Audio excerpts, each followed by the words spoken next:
Good evening, and thank you for joining us tonight. Let's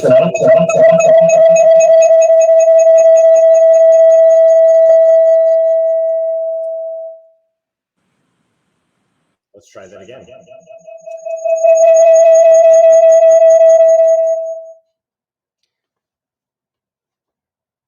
The pleasures of the virtual space. Good evening, everyone, and thank you for joining us tonight for what is certain to be a riveting discussion with Mike and Maggie. I'm Bill Harmer, the Executive Director of the Westport Library. It is my distinct pleasure to welcome both Mike Hayes and Maggie Mudd for an informal discussion relating to Mike's new book, Never Enough, a Navy SEAL Commander on Living a Life of Excellence, Agility, and Meaning. Mike Hayes is an accomplished 20-year veteran of the U.S. Navy SEALs. His experience as a Navy SEAL took him throughout South America, Europe, the Middle East, and Central Asia, and included the conflicts in Bosnia, Kosovo, and Afghanistan. Mr. Hayes was selected as a White House Fellow, where he served 2 years as Director of Defense Policy and Strategy at the National Security Council. In the Bush administration, Mr. Hayes was responsible for the Strategic Arms Reduction Treaty, or START, and conducted negotiations with the Russians in Moscow. In the Obama administration, Mr. Hayes led the White House response to President Obama's first major foreign policy showdown, the hijacking of the Maersk, Alabama, off the coast of Somalia in 2009. Prior to the White House Fellowship, Mr. Hayes served as the Deputy Commander for all the special operations in Anbar Province in Iraq. In the private sector, Mr. Hayes served as Chief of Staff to the CEO and Chief Operating Officer at Bridgewater Associates, the world's largest and most successful hedge fund. He is currently the Chief Digital Transformation Officer at VMware and leads the company's worldwide business operations. Mr. Hayes holds a degree in public policy from Harvard's Kennedy School and has military decorations include the Bronze Star for Valor in Combat in Iraq, a Bronze Star for his service in Afghanistan, and the Defense Superior Service Medal from the White House. Tonight, Mike will be in conversation with Maggie Mudd, a longtime resident of Westport and staunch library supporter. Maggie has always been a dedicated and active community volunteer. She served as a trustee of the Westport Library for 12 years. Her business career began in the Bureau of East-West Trade at the U.S. Department of Commerce, as well as 18 years spent in senior positions in international banking at manufacturers Hanover Trust and Chemical Bank in New York. She also served as a consultant to the International Monetary Fund and as managing director of the Financial Service Volunteer Corps. Maggie and Mike, again, we're delighted to have you with us tonight. I will now turn the virtual program over to the two of you. All right, Bill, thank you. Hi, Mike. Hi, Maggie, and thank you. I'm so happy to welcome you to the Westport Library virtual community. Your book comes out on February 9, and it feels particularly timely because we're sort of having a national conversation about what constitutes good leadership in government, in the corporate sector, and so forth. So there's plenty to talk about here. I want to encourage people in the audience to submit questions because Mike and I will, get the ball rolling with some conversation, but the second half of the hour will be for your questions, and Mike's happy to answer them. So, in the author's note at the beginning of the book, Mike, you state that the proceeds from the sale of this book will be dedicated to a foundation you've established, the 11162 Foundation. I think it's 1162 Foundation, which you've established, which is dedicated to taking care of Gold Star families in the special ops community. And it seems to be part of one of your principal goals and values, which is caring for the people that that you worked with and their families, showing up for them. The SEAL community is pretty small. It's only 3,000 in I think a whole military community of 1.2 million. Can you tell us these Gold Star families? Of course, if people don't know what a Gold Star family is, it's a family that suffered the fatal loss of a member who was engaged in service to the nation in combat. And how many of these families are there? Do you have any idea? Yeah, there are more families. Sorry. First of all, Maggie, thank you for the question. I just wanted to start by saying to both Bill and Jennifer, who are behind the scenes, thanks for your awesome leadership with the Westport Library and being such a positive impact for all of us around town. And Maggie, I'm really looking forward to our conversation. So to answer your question, there are, I don't know the specific number, but I can tell you that we've lost over 3,000 people, in which, obviously some large number of them have family. Everybody's got either a parent or an immediate family that they've left behind. And so it's definitely been a challenging situation for many. Now, there could have been a number of ways that you chose to raise money for this foundation to take care of those families, but you chose to write a book about leadership. And I've had the privilege of reading an advanced copy of it, and it really is, I find, a very thoughtful distillation of reflections of what has been a very multidimensional career of yours, and kind of a guidebook for any field of endeavor about finding meaning in life. And it feels like, sort of the loss amplifies the value of what remains. And the book very much seems like it's a rumination on how to live a meaningful life and what the elements of that are. And it's sort of part memoir and also just wisdom earned in this career across the world. Before we talk about those principles, I want to talk a little bit about the first part of your career, which is this 20 years as a SEAL, and just sort of how it came to be that you decided you wanted to do the really hard thing of being a SEAL. Maybe you want to get started on that. Sure, great question. I would really start with the concept of service.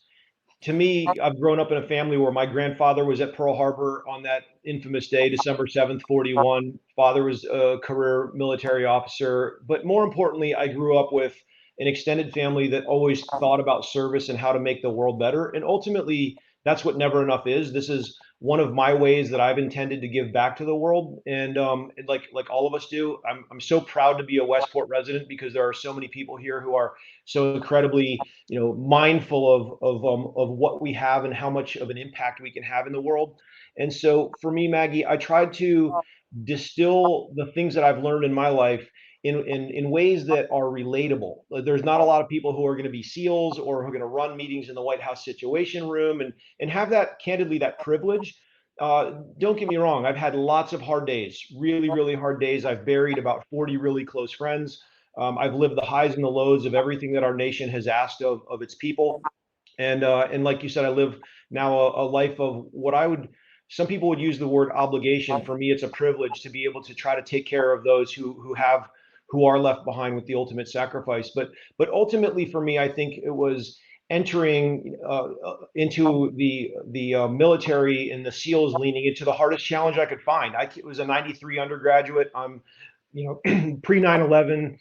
When I was 20 years old, I didn't aspire to participate in combat or do anything that I ended up doing in the SEALs. I just was a 21-year-old kid that wanted to try the hardest thing that was right in front of him. And I think it's one of the philosophies in life, which is if you really want to be on the fastest trajectory to excellence and meaning and impact, it's try the hardest things that you can.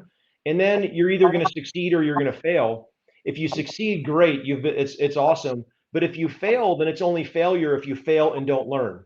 Because if you fail and then you learn, now and you think about the deeper why behind that. Now you're going to feed that back into your own kind of like your who you are, and that creates the ability to get better and candidly to help others and to improve others. I think that it's really the essence of the answer to your question is the word service.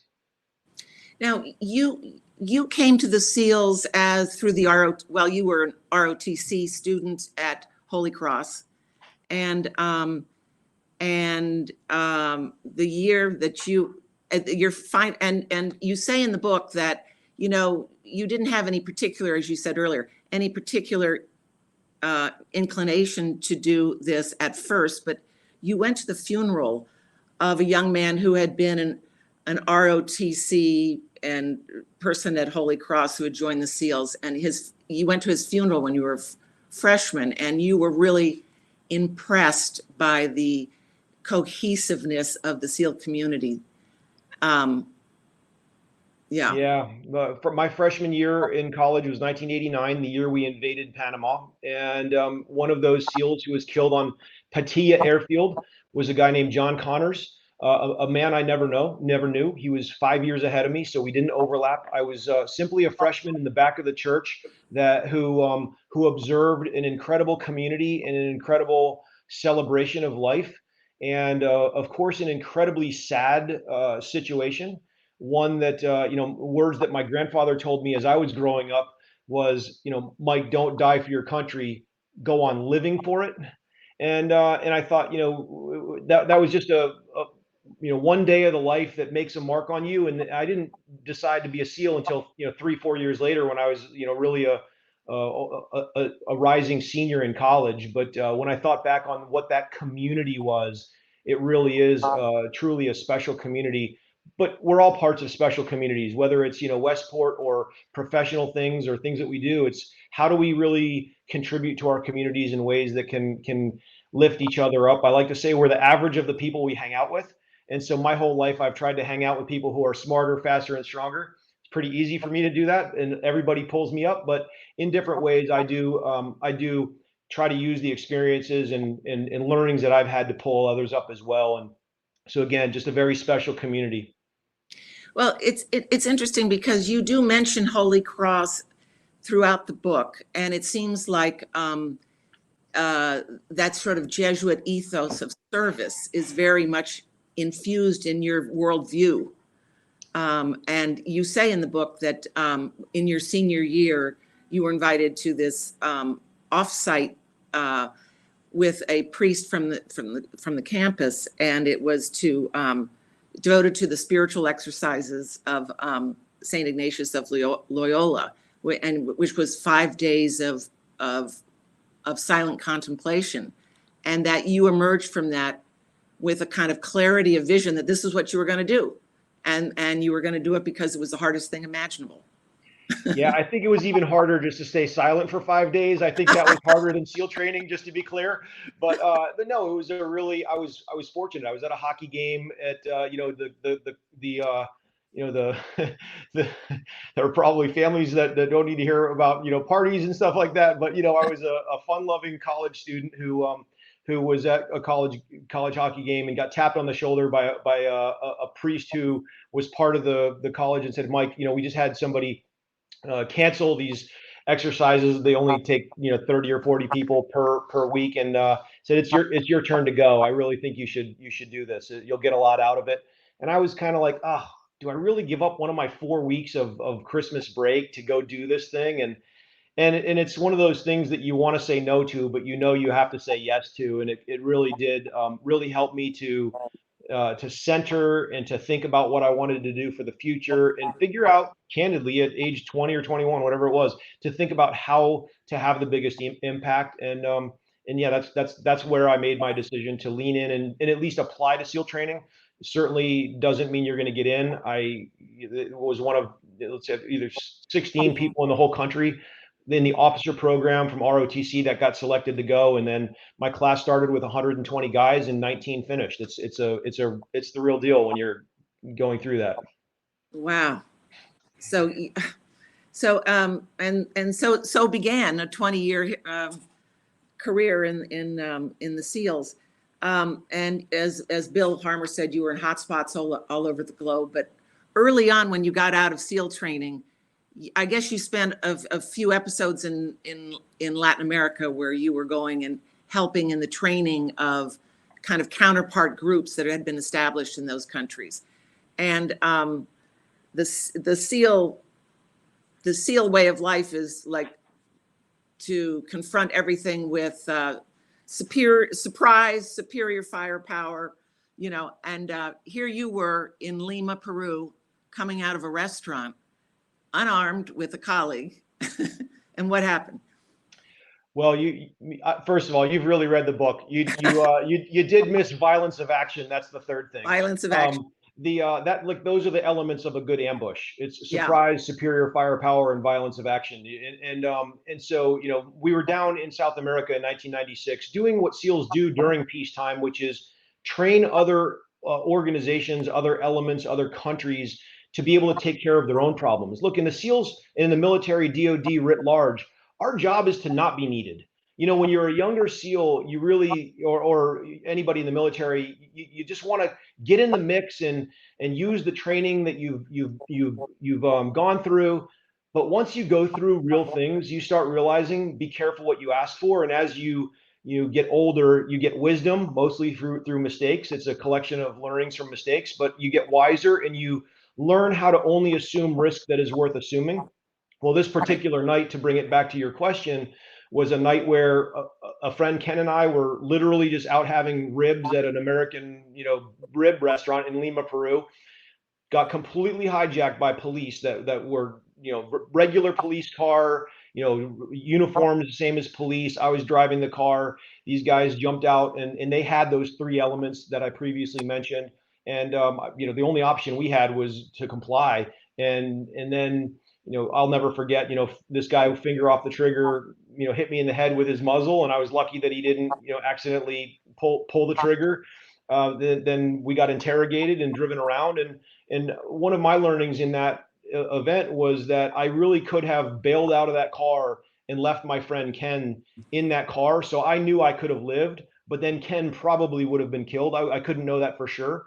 And I remember really vividly thinking I could never live with myself if I bailed out of that car and Ken was killed. And so, at a young age, you realize that what your moral fabric is, and how oriented you are to really making sure that you really are people for others and others oriented. So it was a tough situation, but a lot of great learning. And it was over. It was an hour and a half of my life. It was over. So it turns out later in my career, I went through much harder things. That was kind of Right. just one thing.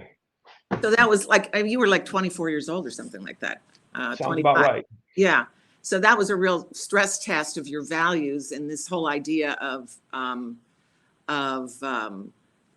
your team comes first, your teammates come first, and self comes last. That so at least you emerged from this knowing your values were intact, or had been tested and had proven they held up under duress. So when you look back on it now, because we're going to talk next about the pillars of your kind of personal definition of moral leadership, but what do you think at that point really had been the most influential for you? Like, do you attribute a lot of influence to your liberal arts education, to your family, to the vision, the example of your grandfather who was so selfless when he was there at Pearl Harbor, and then went out, when the bombs were raining down on the ships, and rescued all his mates, and then decided to become a pilot, and then took the next step. He didn't need to do that. What was it? The easy answer to your question is yes. Yeah. all of that. Yeah. So look, we all get moved both directly and indirectly as we grow up, and it's the examples that we see around us. My parents, my grandfather never said, "Hey, you should go in the military." I'm the oldest of four, and my family didn't have infinite resources. And so I was like, look, if I can get an ROTC scholarship, that's the better chance for my three younger siblings to be able to go to college. And so really it was not like I had it all figured out. At age 49, you can sound like you have it figured out. Look, I was as lost as anybody at age 19. I was just like, okay, great, a way to pay for college, and we just gain learning through our lives and then compound. I think what matters is how we compound our learning through life. Yeah. So these really, a lot of what you talk about here is constructing meaning from experience. it seems to me. And you have these pillars where you say first you got to start with self, and you got to really look at yourself and see who you are, what you want, what you value. Talk more about that. Yeah, well, look, there's a bunch that we could talk about in there, and it's a fun topic. I think the let's start with thinking about who we want to be, and what's our orientation on the planet. The having near-death experiences, you do think about what impact will you have on the world, and I didn't, so as I work backward from that, you want to live your life a certain way. And look, I fall short like all of us in so many different ways, but at least, there's a kind of a goal in sight of what kind of a difference we want to have. The thing that's really important is to understand that everybody has different, goal abilities and interests, et cetera. When I'm hiring now, I talk to people about really three circles. I just say, look, we need to find what gives you energy, what you're good at, and what the business needs. And so, like, the only answer in life is that center of that Venn diagram. And so if we know, a lot of us don't really necessarily haven't really like totally crystallized what really gives us energy or what we're good at or who or what we want to be. That's okay. But with but we can't be haphazard. So as you so anyways, the other part of it really is being kind of like I would describe like objective and reflective about ourselves as we finish, whether it's a mission in the SEALs or you could have done something better. I, I would say that for me, what I grew up doing was trying to always look at myself first when something went sideways. I could have, the instinct that a lot of people have is to point at other people and say, or some other exogenous factor, and say the reason things went wrong was anything other than self. Mm-hmm. And so in the SEALs, what we do is we grow up first saying, what could I have done better? How could I have, communicated better? How could I have made a better decision? And even if I'm only 1% wrong, I might be 99 or 100% wrong, but even if I'm just 101% wrong, I've always tried to do the thinking around to point the finger at me first and say, what could I have done better? And that's really the way that you get that compounded knowledge and experience that kind of grows through time. And also, as that grows, you have an increased ability to impact others. Yeah. Well, at the heart of all of this is this notion of, as you said earlier, living a life of service, being a kind of a servant leader, and having ever present in your mind this kind of sense of mutuality, that the team lives and dies together. Not only in combat, but just even in the corporate workplace. That you're all in this together. Although it's hard to, I suppose, in the corporate world, certainly was my experience. It was very hard to get that sense of team spirit. In fact, it was kind of a quaint notion often. This notion of people having obligations to one another, which I think sort of in the country now we're beginning to understand is important, and creating bonds of trust in any field of endeavor that you're spending your time in. And so what would you say about decision making? You say a lot of valuable stuff, I think, about decision making and how that should come about, and who should be in the room, and who should be heard. Yeah, no, it's a wonderful topic. I love to think more about process in this kind of a topic, because ultimately we're trying to achieve some common objective. And before we even get into the decision making, just a split second or so on leadership, because to me, the thing that we were discussing earlier about recognizing that everybody has different skills and abilities and interests is so critical to any sort of an organization. And so as I'm running a task force or now running things in the private sector, the how do we understand the different motivations and the different frustrations that people have? And so once we define that outcome, it's important that we don't project our own biases of what's important to us on everybody else. So let me just make this a little more real. If we really broke it down at a whiteboard of like what are the different things that motivate people, I think it's pretty simple. It's some combination of, public recognition, learning, contribution to a mission, compensation, and maybe like opportunity for promotion or something like that. If we named 5 more, we'd capture pretty much everything the world is motivated by. So right now, as I'm running something I run operations at VMware, large software company, Palo Alto based, but completely virtual now. How do I look at first of all, define that outcome we're trying to achieve, and then be totally okay that let's just 3 people in front of me might be motivated by 3 totally different things. One person is compensation, the other is that public recognition, and the other is promotion. That's not how I'm wired per se, but that's okay. And how do we take what those 3 people are motivated by and still help them see that by achieving the desired outcome, we can help satisfy the individual goals that people have. So to me, leadership is just connecting what people are motivated by to the overall outcome you're trying to achieve. The inverse is also true because we all get triggered and frustrated by different things. But that's to me the essence of an organization, from a leadership perspective. And then you asked about decision making. To me, the first decision in decision making is never the decision. Right. The first decision in decision making is when to make the decision. And the number of times I've had people come up to me and say, "Sir, we got to make this decision in 2 seconds," or "Hey, we have 2 weeks." It's countless. And the real thing, the way I think about decision making is to say, how do we get the best possible inputs, the highest quality and the fastest inputs, and then there's some element of time.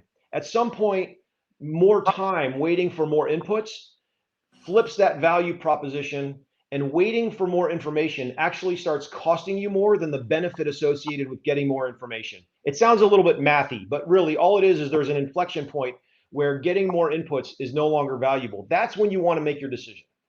And so so then once you have that, then you get into the how for decision making.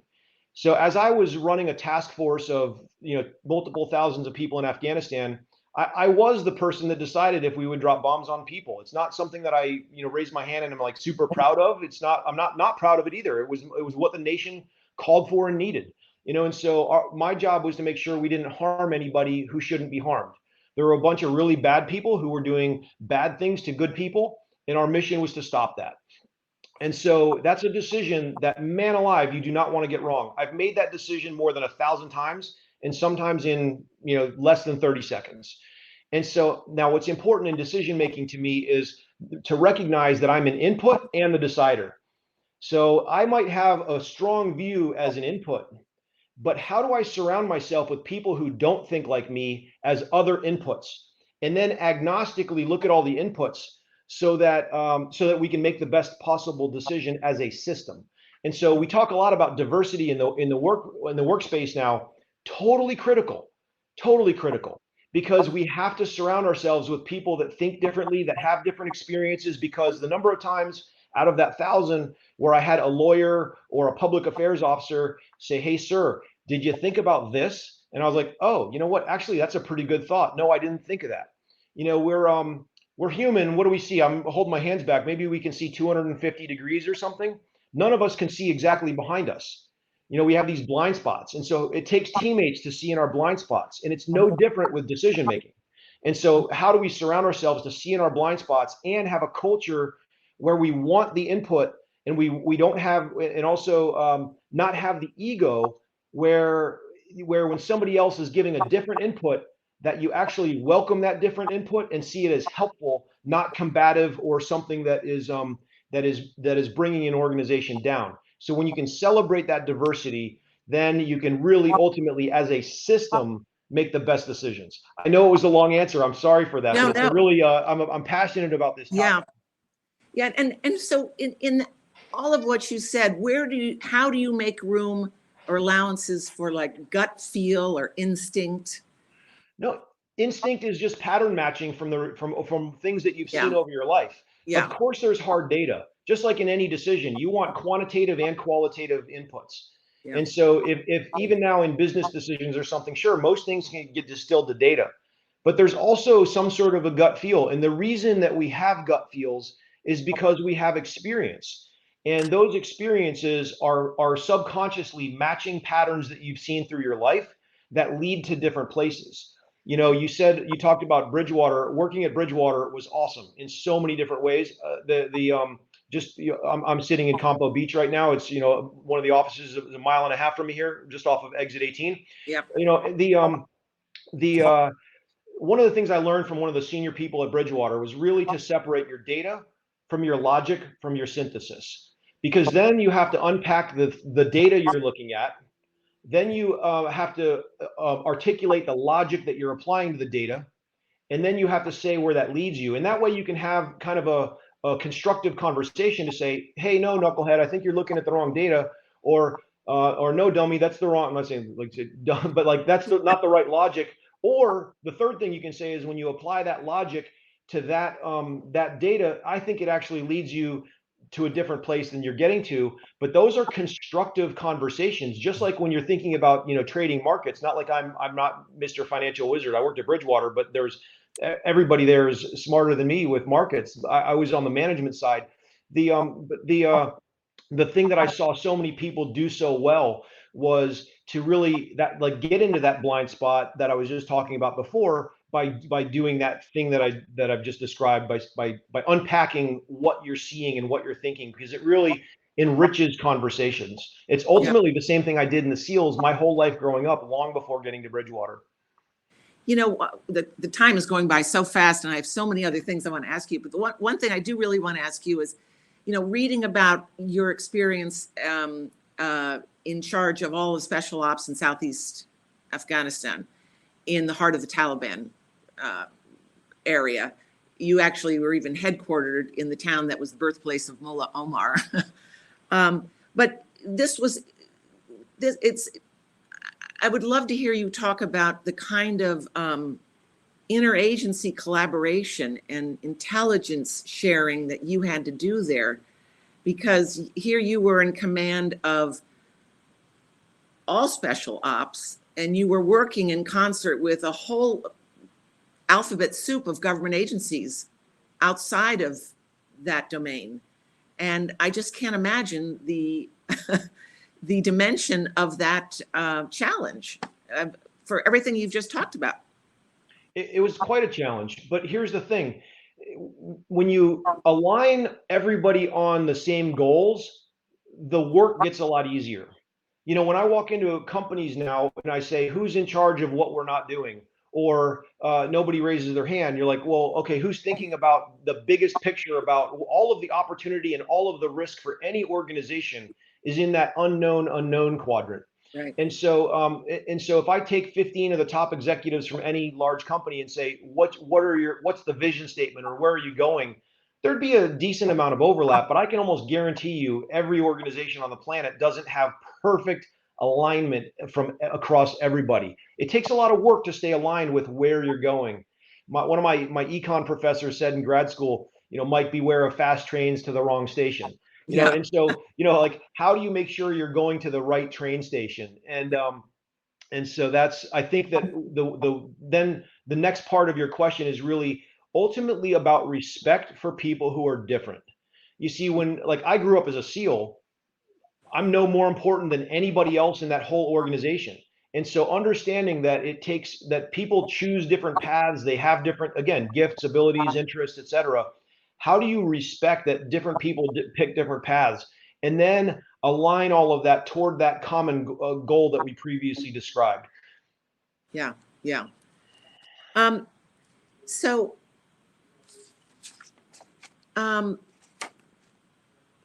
when you look now at Afghanistan, now you left there in 2013, 12. Okay. So we're still in Afghanistan. We still have the same issues. We have a very small force there now, something like 2,500. What is your analysis of the situation? What do you think is the best way to deal with our goal, which is to deny any transnational terrorist group a safe haven in Afghanistan? Yeah, no, it's a great question. And to be really frank with you, I have tuned Afghanistan not completely out. I'll always read the article in the Journal or Yeah. the Post or whatever, but I haven't stayed really dialed in. What I will say is that as a nation, we need to do what I just said, which is what are our goals, and then that's like the vision, which is where are we trying to go. And then I think about strategy as the how. What are our different strategies that we can get somewhere? And then we need to risk adjust those strategies and say, how do we take the least amount of risk in order to achieve our strategy? So our strategy, like you said, is we do as a nation want to not just minimize, but make sure we eliminate any sort of transnational threats to us as Americans, as our nation. Look, that's a really hard challenge. Whether there are good arguments on both sides of the equation about like how much of a footprint to leave in different places around the world. And so I won't sit here and say that I definitely have the answer. What I will say is that that in living a lifetime of fighting a network, it takes a network to beat a network. Yeah. Okay. And so like we have to have, first of all, intelligence and a vision of what's actually happening throughout the world in order to make informed decisions about what to do. In order to understand what's happening around the world, we have to have that network. So we don't necessarily, a lot of people think of military as the guys or gals that run around with guns and just do the very last, the combat mission. But the truth is the military is much more than that. The military is part of that intelligence gathering apparatus as well, just to figure out what's happening. It's really a critical piece. So I'm never, but the other side of the equation is we can't put people everywhere and be everything to everybody. And so there are also good arguments, both economic and military, for why we can't put people everywhere. So. Right. Well, there's a lot of talk now about, the three-legged stool, how to get the inputs right of diplomacy, military, and economic development. And it'll be interesting to see what the new administration decides to do on that, if it's anything fundamentally different. I'm looking at the clock now, and I think we should start taking questions. We should throw questions to you from the audience. So Jennifer? Hello, I'm back. Thank you, Maggie. So we do have some questions from the audience, Mike. So sit back and I'll read them to you. The first is, I'm going to start with asking you, do you know any high school students these days? Great question. I've got neighbors and friends who have high school students for sure. Okay. My daughter's 19, who's out of Staples now, but I'm very familiar with Staples. Okay, so the question is, what are your thoughts on how the Staples students view military service? Do they care about it? Do they look down on it? Do they even think about it? And why do you think they should consider going into the military, possibly before college or instead of college? So great question, great topic. I'm going to do the Washington, D.C., give the non-answer a little bit here. So I'm really skilled at not answering the question I've been asked, just to be clear.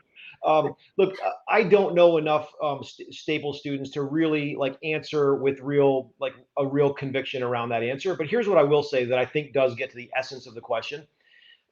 Look, less than 1% of America has served in the Department of Defense. For me, I think it's really important that the other 99% understands what that 1% has gone through. My wife of 24 years and daughter who just turned 20 the other day have been through, have had me leave the family for 6 months or more 7 different times. So that was a lot of away time. There was a lot of that was actually the overseas deployments. Forget the training in the States. That's not even in that math. So I think that the real sacrifice that military people go through, it is really important to see that. Now, that said, I don't say that everybody should go in the military. What's really important to me is that we all, everybody, whether it's on this broadcast or just everybody, how can we all serve? Because how do we all take the gifts and the interests that we have and apply that? Whether it's the military, it could be Teach for America, it could be some sort of a volunteering in the elderly homes, it could be soup kitchens, it could be working outside to create better environment, cleaner environments. To me, the only thing I care about is that every American has some sort of conviction about how they would like the world to be different, and then does something about it.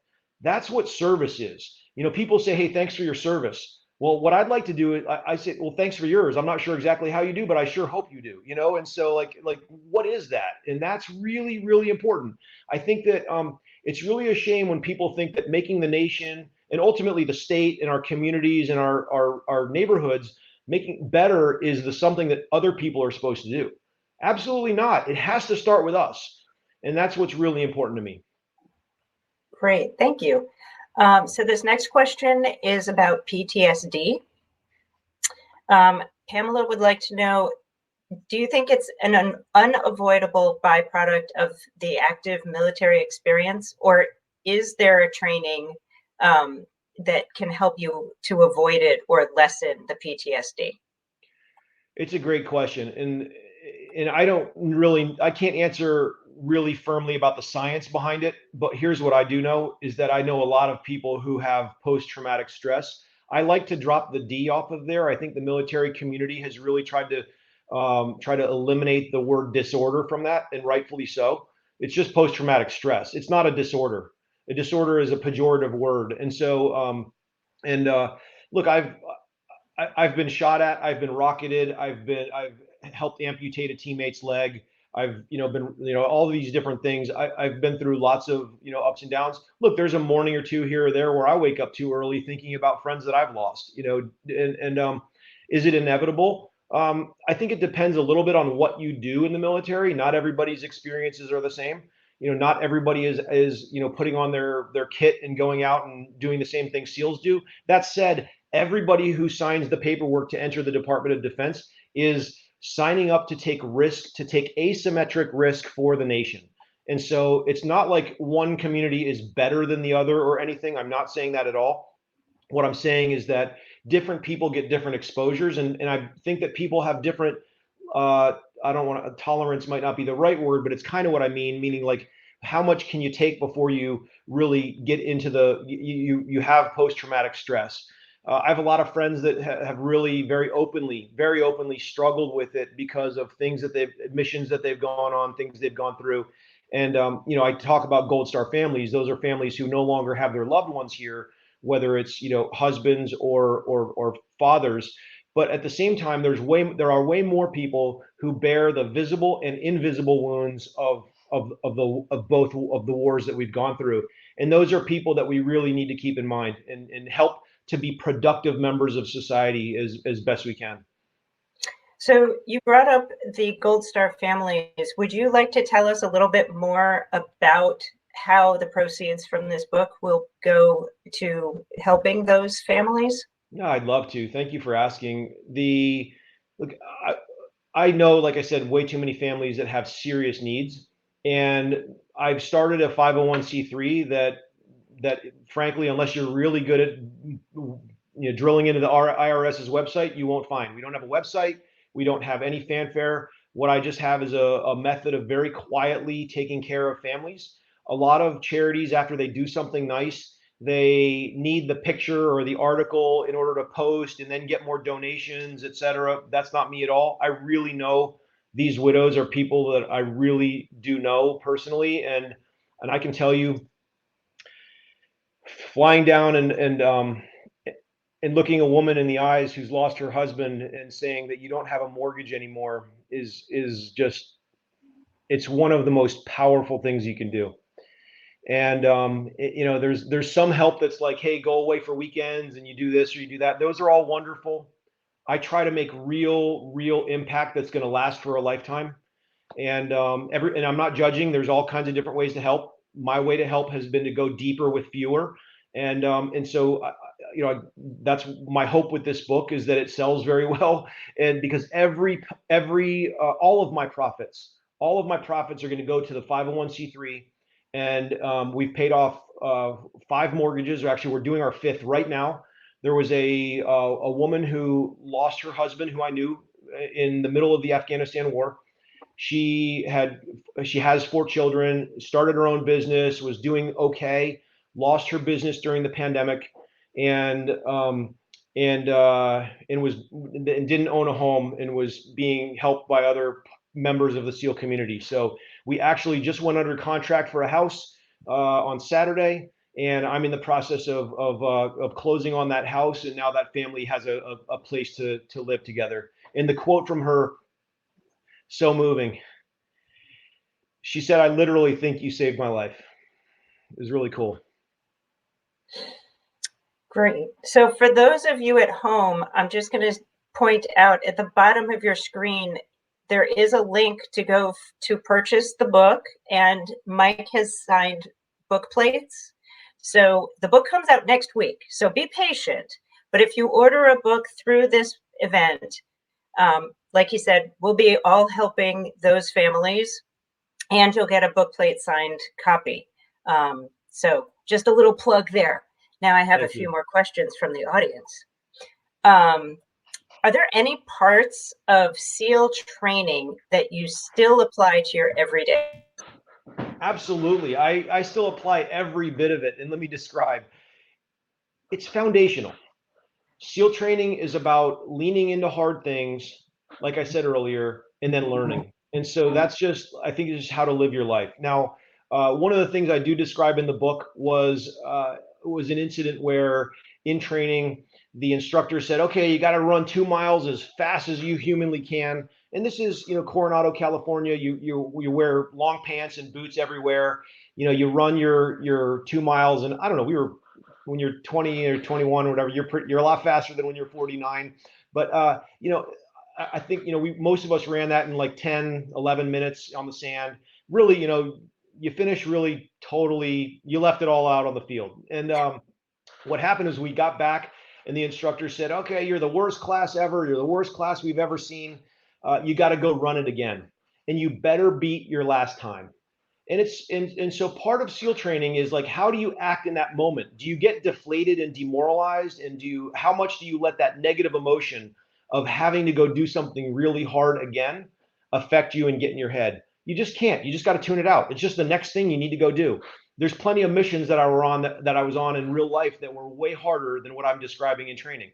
And so you just dig in, and the instructor say go, you run the race again, and you're just as miserable as humans can be. But then you finish, and then they divided us into two groups out of earshot of each other.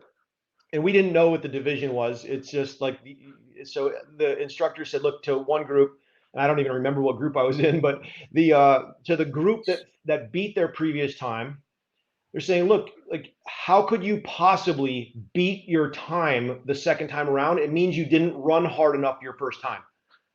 Like, you really shouldn't be a SEAL. If you can run faster the second time, you're not worthy to be a SEAL. You're not good enough.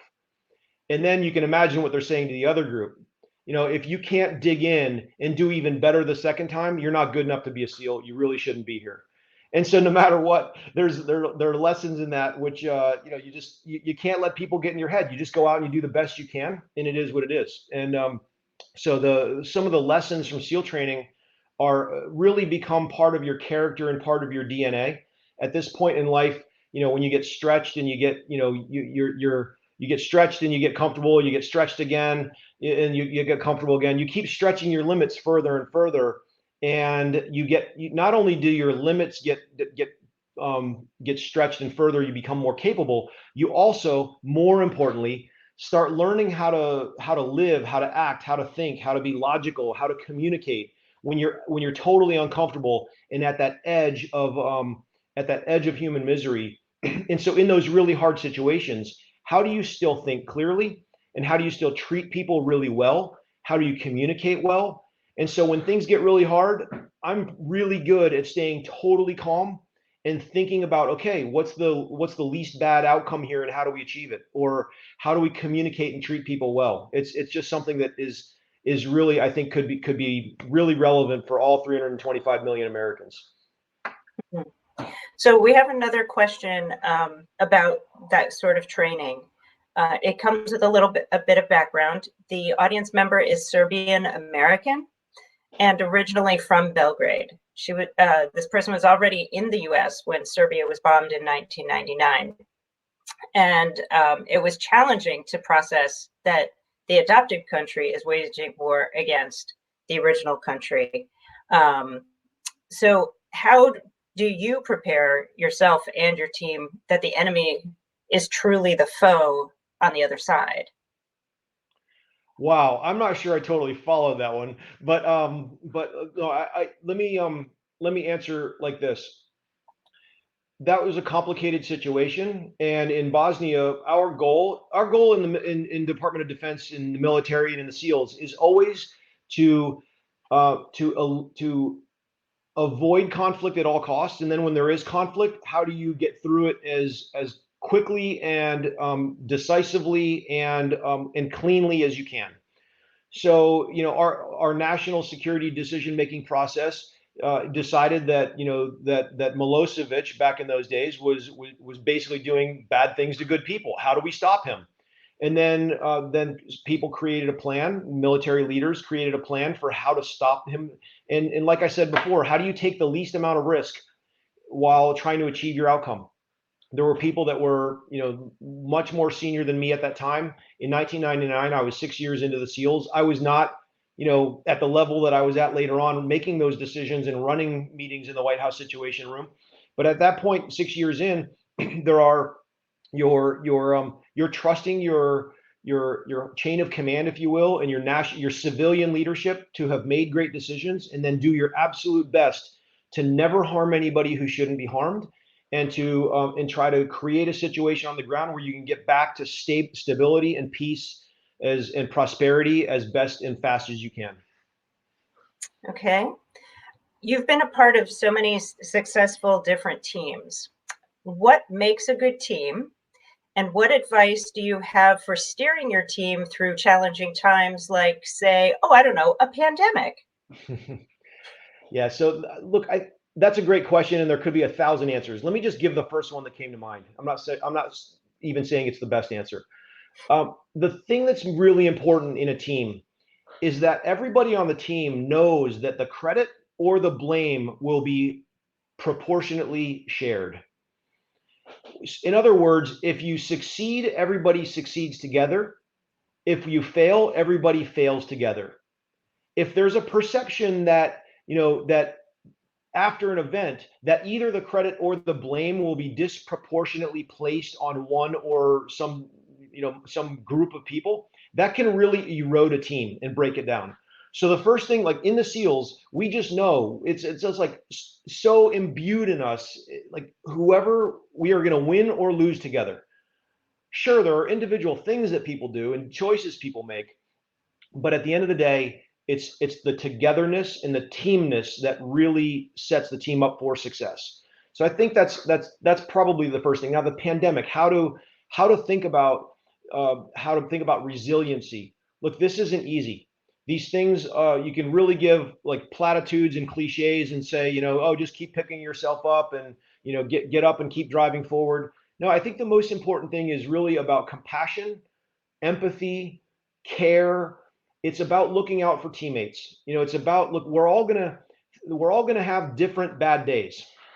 It's so number one, it's understanding that when different people have different bad days, how do the people who are having the better days reach out to the people who are having the harder days and say, I'm here to help? It's on us to be intrusive in other people's lives and say, hey, and identify when they're having those harder days, and to really lift them up. Great. Have you met David Goggins, and are you aware of his work? I have maybe met the guy. I don't know him very well. I've seen his, like, You Can't Hurt Me, I think is the name of the book, but I've never, this is funny, I've written a SEAL book. I've never read another SEAL's book. Sorry, community. I have not read David's book, but I know it's done quite well. Okay. All right. So far, this may be the last question. And keeping in mind that none of us, except for Maggie, has read this book yet, can you tell us a story that didn't make it into the book? Sure. That's a good question. Well, look, this is the same thing I struggled with when writing a book, which is how open and real to be. You know, it's my intention for writing Never Enough was to ultimately to move people into, you know, like you said, Maggie, I think smartly, it's like part memoir, part leadership, part business, part inspiration. The hardest question I have is like, hey, tell me, what kind of book did you write? Like, I don't know. I wrote a book, you know. So, anyways, the one of the things for me was I ultimately decided, hey, let's just you got to kind of throw your life out there, and if you want to move people, you're not going to move people if you're not real. So I'll just, in the spirit of that, I'll just be really candid. Like early in my career, I was going to a dog and pony show. Like in other words, like we go show our parachutes and our dive gear and all that stuff with a younger SEAL. He told me about all these problems that he was having. Long story short, about 3 months later, he jumped off the 13th floor of a hotel, killed himself. And I was like, oh my gosh, why didn't I see that coming? And I kind of that weighed on me. Like I could have done something. I missed a signal, you know. And it's not like I didn't like, you know, lose nights and nights of sleep about it because these are hard issues. But I definitely could have done something differently. And I thought I'll never be not intrusive in someone's life again. And then fast forward the clock, I don't know, 18 or so years later, and ultimately, you know, my first roommate in the SEALs and the commander of the team behind me lost four SEALs in his first month, and then took his own life in what was the bed that I slept in for the previous 10 months. There's a New York Times story about it from years ago and whatnot. But that was like one of my best friends, and I will tell you that I had been home for a month, and that Friday after he committed suicide on a Saturday, on that Friday afternoon at like 1 o'clock, I was the last person left at the team. I picked up my Redline phone. It's a secure phone, so I could dial straight into him and just check on him. And there was a new policy where you needed like a 4-digit PIN in order to get the call to go through. And I didn't have a PIN. It was a new policy. And I was like, okay, I'm not going to call people back into work just to get my PIN. I'll call my friend on Monday. And so I look back at that and like that like, gosh, like, you know, these are unfortunate outcomes and things that, you know, weigh on me for sure. But I didn't totally tell that story in the book. And I think the reason I bring it up is because I think that asking for help is a sign of strength. And I think that the world needs to really pivot and understand that asking for help is strength, not weakness. I grew up in a SEAL team in an environment of perfection. You know, it's like perfection or perceived perfection. We are all imperfect in many different ways. And so that's okay. How do we make sure that imperfection is okay and that we can raise our hand and say, hey, I need help? And on the flip side of that, how do we as, you know, fellow citizens turn to somebody else and maybe ask that hard question of things like, have you ever considered harm to self? That's not an easy question to ask. I've literally asked it hundreds of times in my life because I'd rather be wrong 99 times and that one time I'm right, I can have a conversation that maybe saves somebody. So anyways, that was a real learning that I had that I didn't fully explore that in the book. Great. Well, we're going to stop here unless Maggie, do you have one more question? Well, yeah, I want to say before I forget that for people in the audience who have listened to this, if they've enjoyed it, you know, tell your friends about it on social media, on your social media platforms. The book comes out next week, February 9. It occurred to me, Mike, I wondered what your thought was on mandatory national service. Because there are people like, you know, Stan McChrystal, who have been kind of spokesperson for it about, you know, developing greater sense of citizenship among young people, obligations in a, you know, democracy and so forth. What do you think? Well, first of all, I'm a huge fan of Stan McChrystal. He's an inspiration to the nation. He's a great leader and a great man. And I agree completely with him. I am all for national service if there are enough choices for service so that people can serve in a way that is meaningful to them. I do not advocate everybody having to go in the military. No way. I just advocate the nation having choices so that we can grow up appreciating what we have.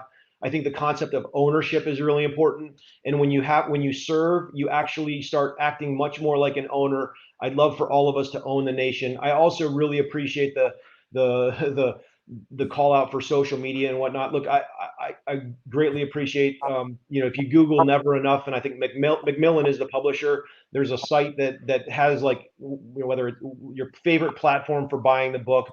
Really just love to have this, a big, huge win for Westport, for our Gold Star families, and just greatly appreciate everybody who's listening out there, and just greatly appreciate everybody's service. Great. Thank you both so very much. Thank you, Mike. For all of you at home watching, the link at the bottom of your screen or through the Westport Library webpage for this event will stay live, and you'll be able to purchase the book through 10:30 this evening. So if you think that you might want Never Enough in your home, please, feel free to buy it tonight. And you'll receive an email from me telling you when to pick it up at the Westport Library when we get the books in and they have been book plated. So thank you both so much. Also, this event will be available to rewatch on Crowdcast at the same link, just moments after we finish. And tomorrow it will be on the Westport Library YouTube channel. So thank you both very much, and thank you all for joining us this evening.